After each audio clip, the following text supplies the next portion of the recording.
नमस्कार मित्रांनो, आज आपण सोलार ऊर्जेबद्दल शेतकरी मित्रांना पडलेला प्रश्न व त्यांच्या अवघ्या सोप्या पद्धतीत उत्तरे पाहणार आहोत। तर यासाठी व्हिडिओ शेवटपर्यंत नक्की पहा। शेतकऱ्यांना पडलेला प्रश्न पहिला, सोलार म्हणजे काय?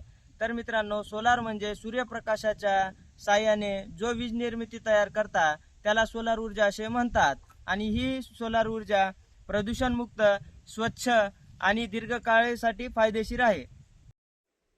प्रश्न दुसरा, सोलार पॅनल काम कसे करतात?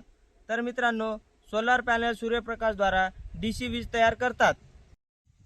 ही वीज इन्व्हर्टर मधून एसी मध्ये जाते आणि त्यानंतर आपण घरात किंवा शेतात ही वीज वापरतो। तर प्रश्न तिसरा, पावसाळ्यात किंवा ढगाळ वातावरणात सोलार चालते का? तर याचं उत्तर आहे हो, सोलार चालते, पण पावसाळ्यात किंवा ढगाळ वातावरणात त्याची वीज निर्मिती थोडी कमी मध्ये होते।